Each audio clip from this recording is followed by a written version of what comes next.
बिहार की राजनीति में एक बार फिर ऐसा खेल शुरू हो चुका है जिसने सत्ता के गलियारों से लेकर राजनीतिक गलियारों तक हलचल मचा दी है। विधान परिषद यानी एमएलसी चुनाव का बिगुल बज चुका है। नामांकन शुरू हो चुका है। नेताओं की दिल्ली और पटना के बीच दौड़ तेज हो चुकी है। लेकिन सबसे बड़ा सवाल, एनडीए में किसकी किस्मत चमकेगी और किसका राजनीतिक सपना टूट जाएगा। सूत्रों से जो खबर निकलकर सामने आ रही है उसने बिहार की राजनीति में भूचाल ला दिया है, क्योंकि कहा जा रहा है कि चिराग पासवान को मिलेगा इनाम, उपेंद्र कुशवाहा को मिलेगा सम्मान, लेकिन जीतन राम मांझी को मिल सकता है सबसे बड़ा झटका। आखिर ऐसा क्यों? कौन है वो तीन चेहरे जिनके नाम लगभग तय माने जा रहे हैं? और क्यों बिहार की सत्ता के केंद्र में बैठी बीजेपी और जेडीयू इस बार बेहद सावधानी से चाल चल रही है? आइए समझते हैं पूरी कहानी, लेकिन अंत तक जरूर बने रहिएगा, क्योंकि आखिरी हिस्से में हम आपको बताएंगे कि इस पूरे घटनाक्रम का असर 2026 और आगे की बिहार राजनीति पर क्या पड़ सकता है। नमस्कार, मैं हूं डॉक्टर सुरजीत सिंह और आप देख रहे हैं वाइब्रेंट बिहार झारखंड। तो बिहार विधान परिषद की कुल 10 सीटों पर चुनाव और उपचुनाव होने जा रहे हैं, आपको पता ही होगा। और इनमें से 9 सीटें नियमित कार्यकाल वाली हैं, जबकि एक सीट पूर्व मुख्यमंत्री नीतीश कुमार के इस्तीफे के बाद खाली हुई है। विधानसभा में संख्या बल को देखें तो एनडीए बेहद मजबूत स्थिति में है। यही वजह है कि राजनीतिक जानकार भी मानते हैं कि 10 में से 9 सीटें एनडीए के खाते में जाना लगभग तय है। लेकिन असली लड़ाई विपक्ष से नहीं है, बल्कि एनडीए के भीतर चल रही है।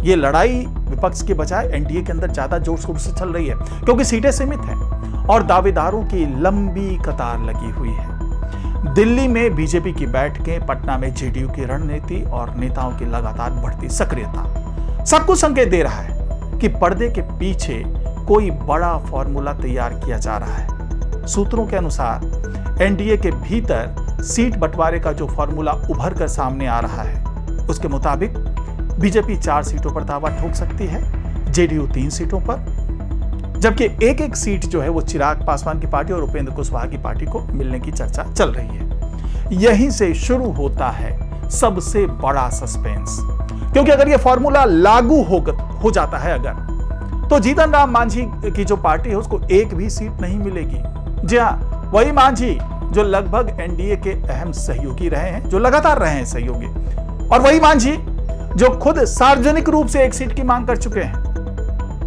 उन्हें इस बार खाली हाथ रहना पड़ सकता है।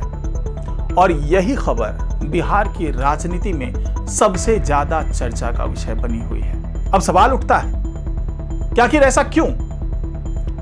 राजनीतिक विश्लेषकों की माने तो इसकी कई वजह हैं। पहली वजह जातीय और सामाजिक समीकरण, और दूसरी वजह छोटे सहयोगी जो दल हैं उसके बीच संतुलन बनाना। बीजेपी और जेडीयू इस बार कोई भी ऐसा फैसला नहीं लेना चाहती है जो भविष्य में राजनीतिक असंतोष का कारण बने, इसीलिए हर सीट पर गहन मंथन चल रहा है। अब बात करते हैं उन 3 नामों का जो लगभग तय माने जा रहे हैं। पहला नाम निशांत कुमार। राजनीतिक गलियारों में चर्चा है कि मुख्यमंत्री नीतीश कुमार के जो पूर्व मुख्यमंत्री रहे उनके बेटे निशांत कुमार का विधान परिषद पहुंचना लगभग तय माना जा रहा है। हालांकि उन्हें किस सीट से भेजा जाएगा, इसी को लेकर अभी भी रहस्य बना हुआ है। कुछ सूत्रों का कहना है कि उन्हें 6 साल वाली सीट से भेजा जा सकता है, जबकि कुछ का मानना है कि वे उपचुनाव वाली सीट पर भी जा सकते हैं, जो कि नीतीश कुमार के कारण खाली हुआ है। दूसरा नाम दीपक प्रकाश कुशवाहा, उपेंद्र कुशवाहा के बेटे हैं ये। सूत्र बताते हैं कि उनका नाम लगभग तय माना जा रहा है। यह फैसला इसलिए भी महत्वपूर्ण माना जा रहा है क्योंकि कुशवाहा समुदाय बिहार की राजनीति में बेहद प्रभावशाली माने जाते हैं और एनडीए इस वोट बैंक को किसी भी कीमत पर कमजोर नहीं पड़ने देगा। तीसरा नाम संजय मयूख, बीजेपी के राष्ट्रीय मीडिया सह प्रभारी। दिल्ली में उनकी मजबूत पकड़ और संगठन में सक्रिय भूमिका को देखते हुए उनका नाम भी लगभग फाइनल माना जा रहा है। लेकिन इन 3 नामों के अलावा बाकी सीटों पर अभी भी जबरदस्त खींचतान चल रही है। ये जारी है खींचतान। अब आते हैं सबसे दिलचस्प हिस्से पर, चिराग पासवान। एनडीए में चिराग का राजनीतिक कद लगातार बढ़ता हुआ दिखाई दे रहा है।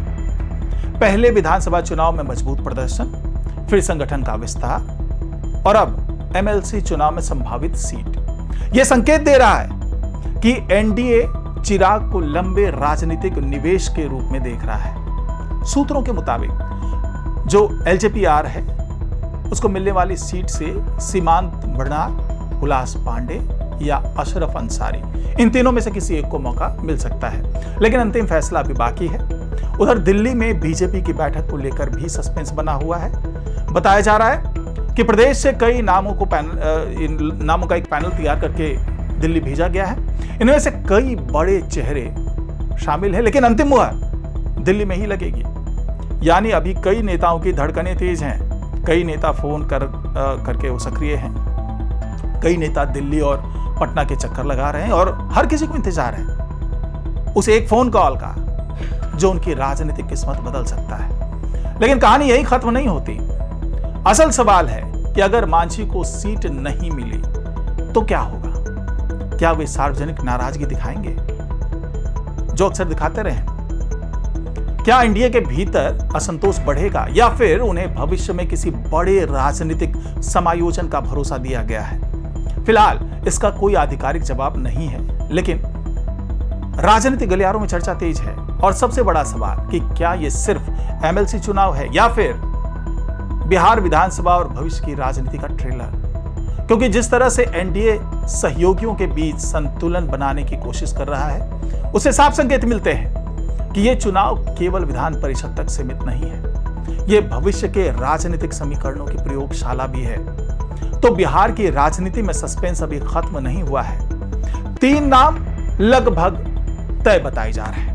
कुछ नेताओं की किस्मत चमकने वाली है, कुछ की उम्मीदें टूट सकती है और कुछ ऐसे चेहरे भी सामने आ सकते हैं जिनका नाम अभी तक चर्चा में नहीं है। अब सबकी नजरें दिल्ली की बैठकों, पटना के राजनीतिक संदेशों और एनडीए की अंतिम सूची पर टिकी हुई है। क्या मांझी को आखिरी समय में कोई सरप्राइज मिलेगा? क्या चिराग और कुशवाहा की राजनीतिक ताकत और बढ़ेगी? क्या बीजेपी कोई चौंकाने वाला नाम सामने लाएगी? इन सभी सवालों का जवाब आने वाले कुछ दिनों में मिल जाएगा। फिलहाल बिहार की राजनीति में एक ही बात गूंज रही है कि टिकट किसे मिलेगा और किसका सपना अधूरा रह जाएगा। अगर आपको यह विश्लेषण पसंद आया हो तो वीडियो को लाइक करें, चैनल को सब्सक्राइब करें और कमेंट में बताइए क्या एनडीए का यह फॉर्मूला सही है या इसे गठबंधन के भीतर नई नाराजगी पैदा हो सकती है? कमेंट में लिखकर जरूर बताइएगा आपके जवाब का, आपके विचार का। हमें इंतजार रहेगा। नमस्कार।